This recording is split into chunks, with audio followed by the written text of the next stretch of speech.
Hey guys, welcome back to another video. So बात करते हैं ऑन 2-3 कंपनीज। तो सबसे पहले बात करते हैं पीएन गडगिल के नंबर्स के बारे में।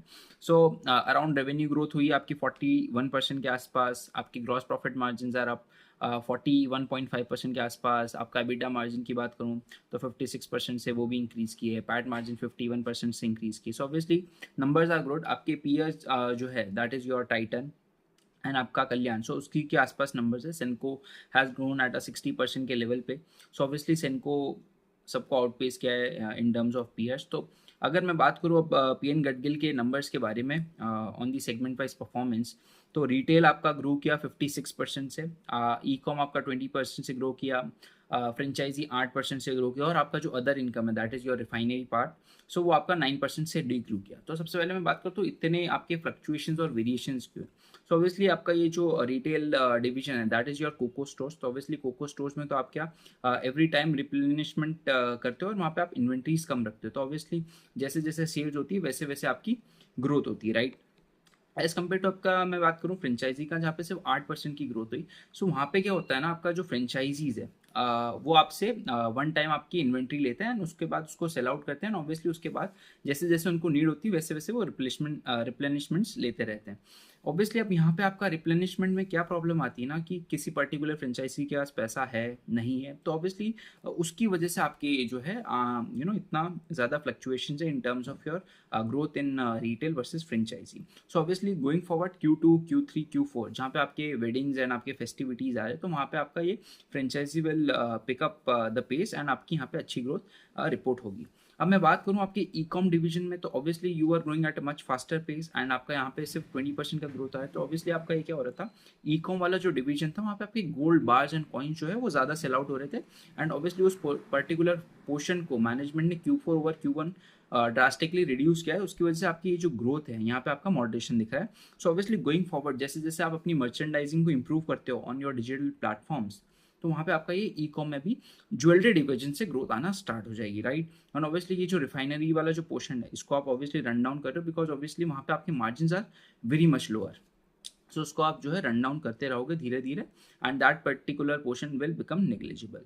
अब अगर मैं बात करूँ पिछले क्वार्टर से इस क्वार्टर तक, तो ऑब्वियसली पिछले क्वार्टर क्या हुआ था, आपका जो ये गोल्ड बार्स एंड कॉइन्स वाला पोर्शन है जिसको अपन जीबीसी सेगमेंट कहते हैं, तो ऑब्वियसली इसमें क्या हुआ था, आपकी 40% का जो इंटायर रेवेन्यू था that was coming from your gold bars and coin. तो यहाँ पे इस पर्टिकुलर सेगमेंट में क्या होता है, आपके margin are very low, and आपका ज्वेलरी में जो है आपके मार्जिन आर मच बेटर। तो ऑब्वियसली पिछले क्वार्टर इन्होंने बहुत ज़्यादा गोल्ड बार्स एंड कॉइन्स बेच दिए थे, because obviously gold price was on up trend, तो obviously investment demand was very high. So obviously उसकी वजह से आपके पिछले क्वार्टर मार्जिन इफेक्ट हो गए, और इस पर्टिकुलर क्वार्टर आपके जो मार्जिन में इंप्रूवमेंट आ रहा है, बिकॉज आपका ये जो जीबीसी वाला पोर्शन है ये 40% से 20% के आसपास आ चुका है, और आपका पिछले पूरे साल का बात करूँ तो दैट वाज अराउंड 30%, और Q4 का दैट वाज 40%। इस क्वार्टर की कुछ अराउंड 20-22% के आसपास है। इसकी वजह से आपकी मार्जिन में इंप्रूवमेंट है। अब अगर मैं बात करूँ एबिटा मार्जिन और पैट मार्जिन में इतनी ग्रोथ क्यों हुई, बिकॉज आपका ये जो मार्केटिंग कॉस्ट थी, आपकी स्कीम्स एंड डिस्काउंट्स थे, इसको आपने जो है थोड़ा सा इस बार रिड्यूस किया क्वार्टर वन में, बिकॉज ऑब्वियसली ये जो सारी प्रॉब्लम चल रही थी आपका पहले तो गोल्ड खरीदने के लिए मना किया था, देन ऑब्वियसली आपकी ड्यूटी हाइक्स हो गई थी, तो ऑब्वियसली बिकॉज ऑफ दैट आपने थोड़े से अपने कॉस्ट वगैरह को कंट्रोल करना स्टार्ट किया। आपने जो भी होर्डिंग्स वगैरह लगा रखी थी और प्रमोशनल एक्टिविटीज़ आपको उसको आपने थोड़ा सा रिड्यूस किया, एंड गोइंग फॉरवर्ड जैसे जैसे इनके स्टोर्स वगैरह आते जाएंगे दे will be doing much more marketing and all. So obviously going forward आपकी थोड़ा सा जो है एबिटा मार्जिन जो अभी 8% के आसपास आए दैट विल मॉडरेट, एंड आपका जो टारगेट है दैट इज अराउंड 7%। अब आपका ये जो पैट और एबिटा मार्जिन जो 8 और 4.5% के आसपास आए हैं, इसमें आपका थोड़ा सा portion of your inventory gains भी है, राइट। तो इन्वेंट्री गेन्स हुए, अगर मैं एडजस्टेड की बात करूँ तो 8% का EBITDA margin will reduce to 7.6% अगर मैं इन्वेंट्री का गेन हटा दूँ तो, और पैट मार्जिन आपका जो 4.4% के आसपास आया है दैट विल रिड्यूस टू 4.1-4.2% के आसपास। सो ऑब्वियसली ये जो इन्वेंट्री गेन और ये इन्वेंट्री में जो फ्लक्चुएशन की वजह से आपका गेन्स या लॉसेज आ रहा है, इसको भी management is trying to hedge it, and अभी इनका जो हेजिंग है that is around 70%। By FY27 and ये कुछ 80-85% का हेजिंग प्लान कर रहे हैं, and by next year they will be entirely hedge. तो ऑब्वियसली आपका ये जो गोल्ड प्राइस में जो फ्लक्चुएशंस आ रहा है that will be entirely hedge. आपका सिर्फ जो ज्वेलरी पे आप मेकिंग चार्जेस अर्न कर रहे हो that will be your profit margin, तो ऑब्वियसली वो जो फ्लक्चुएशन जो वोलेटिलिटी है in terms of margin that will reduce. अब अगर मैं बात करूं आपका क्या टारगेट्स है मैनेजमेंट का, तो सबसे पहले तो एबिडा और पैट का अगर मैं टारगेट की बात करूं, सो आपका 7% का EBITDA margin the management is targeting, और 4.2 to 4.25% के आसपास का PAT margin they are targeting. तो ऑब्वियसली आपका ये जो Q2 Q3 Q4 में आपके स्टोर लॉन्चेस प्लान है, तो वहाँ पे आप मार्केटिंग करोगे, कुछ डिस्काउंट्स वगैरह दोगे, तो उसकी बेसिस पे आपका थोड़ा सा मार्जिन इम्पैक्ट होगा। इसलिए आपका जो है ये Q1 में जो इतने स्ट्रॉन्ग मार्जिन आए वो सस्टेनेबल नहीं रहेंगे। बट गोइंग फॉरवर्ड आपका अगर मैं बात करूँ पिछले साल से इस साल के बारे में, तो लास्ट ईयर आपने कुछ अराउंड 3.8% का पैट किया था एंड कुछ अराउंड 6.6% का एबिटा बुक किया था, एंड अभी आप 7% और 4.25 का जो है गाइडेंस है, तो ऑब्वियसली पिछले साल से आपके मार्जिन इंप्रूव होंगे, राइट। अब अगर मैं बात करूँ स्टोर एडिशन की, तो ऑब्वियसली करंटली आप 78 स्टोर्स पे हो, उसमें से आपका कुछ 63 कोको है एंड रेस्ट आपका जो है फोको है, दैट इज अराउंड कितना 15 स्टोर, तो 15 स्टोर्स आपका फोको है। इस साल आपके major store addition will be towards your FOCO model, and आपका अगर मैं बात करूँ कितना स्टोर आप ऐड करोगे, तो 25 stores will be added. Majorly आपके Q3 एंड Q4 में आएंगे, कुछ स्टोर्स आपके Q2 में भी आएंगे, राइट। अब अगर मैं बात करूँ इनका नेक्स्ट 2 साल का क्या प्लान है, तो ऑब्वियसली अगले साल they are targeting to have 37 stores. So इस साल आप एंड करोगे कुछ अराउंड 103 स्टोर्स पे, अगले साल आपके पास 37 स्टोर्स और ऐड हो जाएंगे, तो 140 stores, and next year FY29 में आप कुछ 37 स्टोर्स और ऐड करोगे, तो आप 177 स्टोर्स के आसपास रीच करोगे in the next 2 to 3 years, right, FY29 के एंड में। मेजरली इस साल आपके फोको स्टोर्स आएंगे, अगले 2 साल फोको एंड कोको मिक्स आएंगे। अब आप अपना जो है फोको मिक्स को जो है इंक्रीज करने की बात कर रहे हो, सो ऑब्वियसली आपके ग्रॉस मार्जिन्स में थोड़ा सा इम्पैक्ट आएगा, बिकॉज ऑब्वियसली आप क्या करते हो, आप अगर कोई गोल्ड ज्वेलरी बना रहे हो तो आप उसको कम मेकिंग चार्जेस पे आपके फ्रेंचाइजी पार्टनर्स को दोगे, ताकि वो भी उस पर्टिकुलर गोल्ड ज्वेलरी को बेच के कुछ मार्जिन्स अर्न कर सके। So obviously gross margin will decrease, but आपकी जो एबिडा और पैट में जो ग्रोथ है that will be much higher. तो ऑब्वियसली आपके एबिडा और PAT margin will improve, because आपके ऑपरेशनल एक्सपेंसेस नहीं है, आपको केपिक्स वगैरह नहीं करना, that will be taken care of by your franchisees. So वहाँ पे आपको ऑपरेटिंग लेवरेज मिलना स्टार्ट होगा, और by FY29 management is targeting to have around 4.5 to 4.7% का पैट मार्जिन। तो ऑब्वियसली 4% से आप 4.5 4.7% के आसपास पैट मार्जिन में ग्रोथ करोगे। अब अगर मैं बात करूँ डेट की, तो obviously management is trying to get rid of this particular debt, जो इनके पास अभी कुछ 1550 करोड़ का डेट है। सो FY29 के एंड में ये जो है डेट फ्री का जो है स्टेटस भी अचीव करेंगे। So obviously because FOCO stores will be adding at a much faster pace, तो वहाँ पे आपको केपिक्स वगैरह डालने की ज़रूरत नहीं है, इन्वेंट्री डालने की ज़रूरत नहीं है। तो ऑब्वियसली ये पर्टिकुलर जो डेट है, ऑब्वियसली इंटरनल अक्रूवल से आप जो है इस पर्टिकुलर डेट को ख़त्म करोगे। So that is the target on debt. अब मैं अगर बात करूँ इनका लाइफ स्टाइल पोर्शन का, जो आप स्टडेड और आपका जो लाइफ स्टाइल ज्वेलरी है, तो वहाँ पे आपका जो है करंटली अभी कुछ स्टडेड रेशियो अराउंड 35% के आसपास है in terms of merchandise, and आपका जो सेल्स हो रहा है उसके अकॉर्डिंग कुछ 30 to 33% के आसपास आपका स्टडेड पोर्शन है। मैनेजमेंट का टारगेट है कि 80% के आसपास हम स्टडेड में जाएंगे in terms of merchandising, and 20% will be in terms of gold. तो ऑब्वियसली आपका धीरे धीरे करके studded portion will be increasing, and उसके अकॉर्डिंग आपकी जो है मार्जिन विल इंप्रूव। अभी कुछ अराउंड 18 से 20% का ग्रॉस मार्जिन कर रहे हो on your lifestyle brand. And अगर मैं बात करूँ overall PN Gadgil as a brand की, तो ऑब्वियसली आप कुछ 13-14% का ग्रॉस प्रॉफिट मार्जिन करो। तो ऑब्वियसली जैसे जैसे आपका स्टडेड इंप्रूव होगा, आपके लाइफ स्टाइल की ग्रॉस मार्जिन इंप्रूव होंगे, और आपका ओवरऑल आपका मैं बात करूँ PN गडगिल के लिए, तो ऑब्वियसली आपकी ग्रॉस मार्जिन में थोड़ा सा अपवर्ड बायस जरूर रहेगा, राइट।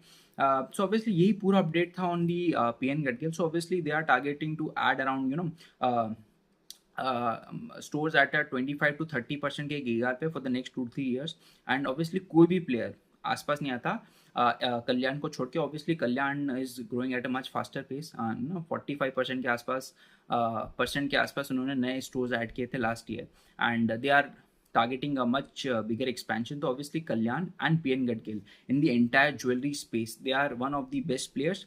और अगर मैं बात करूँ लाइफस्टाइल एज अ ब्रांड की, तो obviously BlueStone is targeting to grow at a 50% का कीगार। सो ऑब्वियसली ये 2-3 कंपनीज मुझे अच्छी लगती है।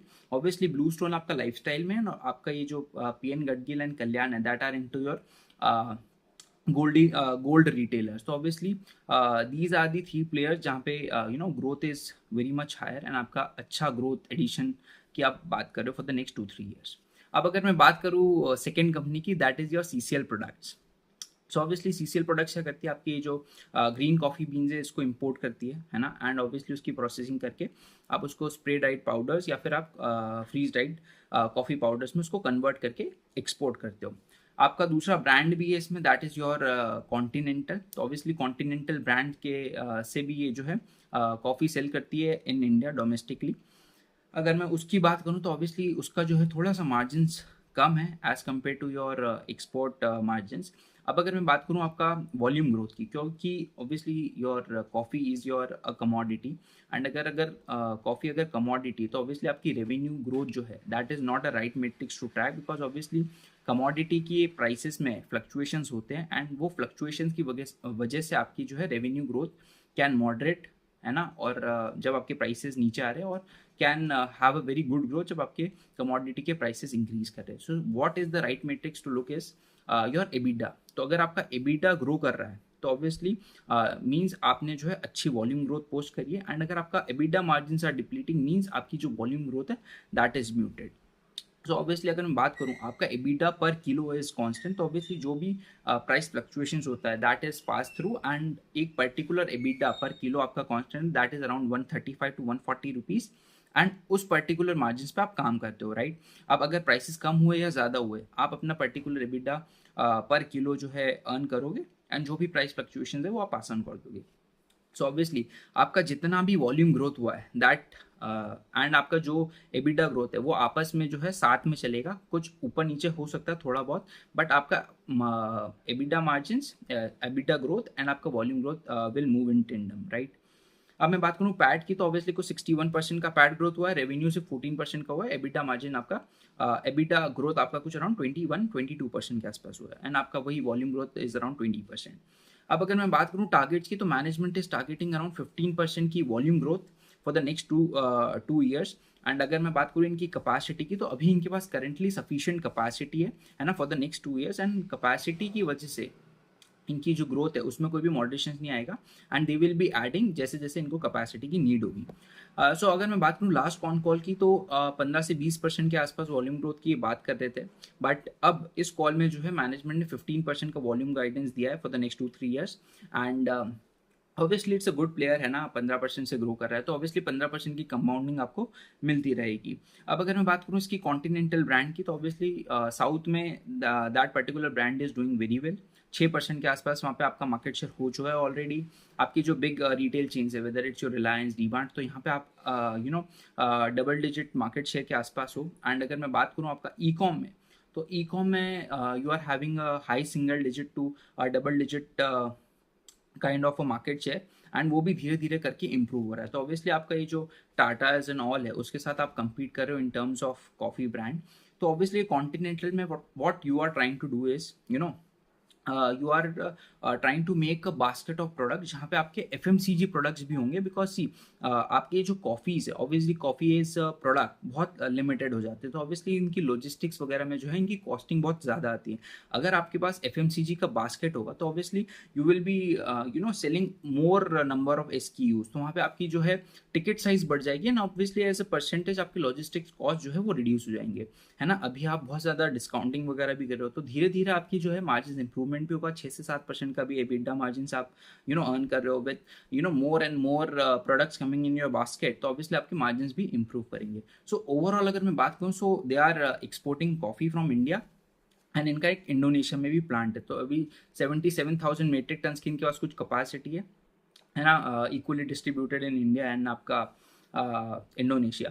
सो ऑब्वियसली अगर मैं बात करूँ इनकी कुछ स्प्रे ड्राइड कैपेसिटी आने वाली, सो ऑब्वियसली हो सकता है आपका थोड़ा सा मार्जिन में जो है मॉडरेशन आ सकता है, because spray dried coffee that is your SDC segment, वहाँ पे आपका जो मार्जिन थोड़ा सा लिमिटेड रहता है, एंड आपका जो फ्रीज ड्राइड कॉफ़ी है वहाँ पे आपके जो margin that are better, right. So obviously that is there, तो आपकी SDC की कुछ capacities they are planning to add, तो ऑब्वियसली हो सकता है कि आपका मार्जिन में थोड़ा सा डाइल्यूशन हो, so they are not targeting to have a margin expansion for FY 27, and आप जो है 15% के आसपास का वॉल्यूम ग्रोथ टारगेट कर लो। अगर मैं बात करूँ इसके पीयर्स की, दैट इज विंटेज कॉफी, तो vintage coffee is growing at a much faster pace, because उसका जो बेस है दैट इज वेरी स्मॉल। उनके पास कुछ अराउंड 11,000 मेट्रिक टन की कैपेसिटी एज कम्पेयर टू उनकी 77,000 मेट्रिक टन। तो ऑब्वियसली उस बेस की वजह से they are growing at a much faster pace, है ना। पिछले कुछ क्वार्टर से they are already doing 80 to 90% की ग्रोथ। इस साल इन्होंने 70% की कैपेसिटी ऐड करी, तो ऑब्वियसली 70% की तो volume growth they are targeting. So obviously उस एंगल से बात करूँ तो vintage coffee is a much better bet, है ना, एज कम्पेयर टू आपका CCL products. And obviously valuation wise also it is at a much better valuations. So that is the update on CCL products. अब मैं बात करूँ last company की, that is your home finance, है ना। तो आपका होम फर्स्ट फाइनेंस की अगर मैं बात करूँ तो ऑब्वियसली एवरीथिंग इज गुड, है ना। आपकी एसेट क्वालिटी इज इंप्रूविंग, है ना, या फिर आपकी मैं बात करूँ एसेट क्वालिटी स्टेबल, है ना, डिस्पाइट आपका सीजनली वीकर क्वार्टर। आपकी एम की बात करूँ तो ऑब्वियसली 25% से आपका एम ग्रो किया। Disbursements are up 31%, so obviously आपका pace of disbursement is increasing. आपके क्रेडिट कॉस्ट इज स्टेबल। आपका डीपीडी 30+ डीपीडी की बात करूँ तो that is stable. Margin are stable, है ना। आपके आर में थोड़ा थोड़ा इम्प्रूवमेंट है। अब अगर मैं बात करूँ व्हाट इज हैपनिंग, है ना, तो obviously what management is saying that हम जो है हायर टिकट सेगमेंट में एंट्री कर रहे हैं, because obviously with inflation, with kind of aspirations the people are having, तो ऑब्वियसली उसकी वजह से सेम सेगमेंट ऑफ बोरोवर जो है वो टिकट साइज में अपवर्ड्स मूव कर रहे हैं, राइट। पहले आपका कुछ एवरेज टिकट साइज 15 लाख का था, अब जो है वो they are disbursing 25 lakh rupees worth of ticket size. And obviously उसकी वजह से आपको हो सकता है कि गोइंग फॉरवर्ड आपके यील्ड्स में थोड़ा सा कंप्रेशन है, बिकॉज ऑब्वियसली जैसे जैसे आप हायर टिकट साइज में मूव करते हो, सो ऑब्वियसली कस्टमर डिमांड्स कि हमारी यील्ड्स, है ना, या फिर इंटरेस्ट रेट जो है वो डिक्रीज हो। सो ऑब्वियसली 2-3 साल बाद आपकी यील्ड्स में कंप्रेशन आ सकता है, लेकिन that will be taken care of by your opex to asset में जो कंप्रेशन आएगा, तो ऑपरेशनल एक्सपेंसेस भी जो है उसी प्रपोर्शन में रिड्यूस हो जाएंगे, तो वो जो है आपस में जो है ऑफसेट कर लेंगे इम्पैक्ट को, क्योंकि ऑब्वियसली कॉस्ट ऑफ फंड्स इतनी तेज़ी से नीचे नहीं आएगी, राइट। सो अब अगर मैं बात करूँ आपकी जो 31% की जो डिसबर्समेंट ग्रोथ आ रही है, वो आपकी 15% आ रही है because of value growth in terms of ticket size जो इंक्रीज हो रहा है, और 15% आ रही है इन टर्म्स ऑफ वॉल्यूम। तो ऑब्वियसली 15% से आप नए कस्टमर्स को जो है लोन्स वगैरह दे रहे हो। अब अगर मैं बात करूँ इनके बीटी रेट की, तो obviously that is balance transfer. Balance transfer का मतलब क्या होता है, फॉर एग्जाम्पल अगर मैंने होम फर्स्ट से जो है 13% में होम लोन लिया है, तो ऑब्वियसली मैं क्या करूँगा, अगर मेरे को HDFC बैंक 7% या 8% में लोन ऑफर कर रहा है, सो ऑब्वियसली मैं मेरा लोन जो है यहाँ पे क्लोज करवा के वहाँ से जो है लोन अपना शिफ्ट करवा लूँगा। सो दैट इज बीटी रेट। तो बीटी रेट में भी आपका जो है इंप्रूवमेंट हुआ है ना, 5 to 6% के आसपास रहता है, तो दैट इज अराउंड 4.3 4.5% के आसपास। तो हर एक मैट्रिक्स में अगर मैं बात करूँ ना, तो आपकी जो है मैट्रिक्सेस आर इम्प्रूविंग। आपके जो भी स्ट्रेस थे, वेदर इट्स इन योर सूरत, तिरुपुर या कोयम्बतूर, तो वहाँ पे भी आपके जो है अर्ली स्ट्रेस जो थे वो आर नॉर्मलाइजिंग, एंड वॉर की वजह से भी कोई इम्पैक्ट नहीं, वो सिर्फ टैरिफ्स की वजह से इम्पैक्ट था, because obviously exports were hit. तो ऑब्वियसली जो एक्सपोर्टिंग लोकेशंस थी वहाँ पे आपके जो भी एम्प्लॉयज़ थे उनकी जॉब्स वगैरह चली गई थी, तो बिकॉज ऑफ दैट या फिर उनकी फाइनेंशियल ट्रबल्स आ गई थी, जिसकी वजह से वहाँ पे थोड़ा सा मॉडरेशन था in terms of asset quality, but that is also normalised, है ना। आपकी जो ये वॉर इम्पैक्ट है that is not seen on ground. So अगर मैं बात करूँ कि एक what is a quality company, right, तो ऑब्वियसली जिसके सारे मेट्रिसेस आर गुड, है ना, एसेट क्वालिटी इंप्रूव हो रही है, एसेट क्वालिटी स्टेबल है, credit cost are improving, margin are improving या मार्जिन आर स्टेबल, है ना, आपका आर इम्प्रूविंग कर रहा है ना। उसके बाद आपकी जो भी एसेट क्वालिटी में जो भी प्रॉब्लम्स थी दैट आर बीइंग सॉल्व्ड।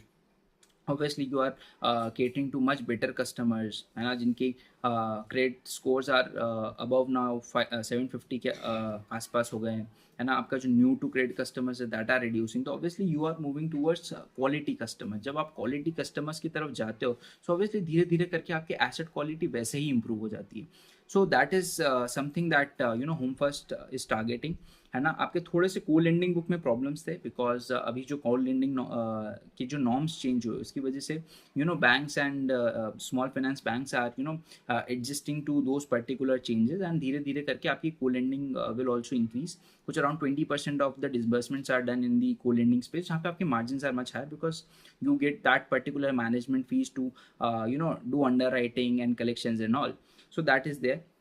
सो मैं ओवरऑल बात करूं, आपका टिकट साइज इंप्रूवमेंट की वजह से हो सकता है यील्ड्स में कंप्रेशन आए for the next 2-3 years, but अभी एज सच इनको जो है इन दी नियर टर्म कोई भी मार्जिन प्रेशर फील नहीं हो रहा, because obviously that you are having the same type of customer जिनके पास इनफॉर्मल सेगमेंट ऑफ इनकम्स है, उनके पास फॉर्मल डॉक्यूमेंटेशन नहीं of income, so obviously bank are not willing to provide them loans at a cheaper interest rate, so obviously उनको जो है कोई चॉइस नहीं उनके पास, और उनको फिर होम फाइनेंस में आना ही पड़ता है ना, ऑब्वियसली बिकॉज ऑफ दैट ये जो है एक प्रीमियम चार्ज कर रहे हैं and the customers happily paying, but as they move towards higher ticket obviously yield में कंप्रेशन आ सकता है।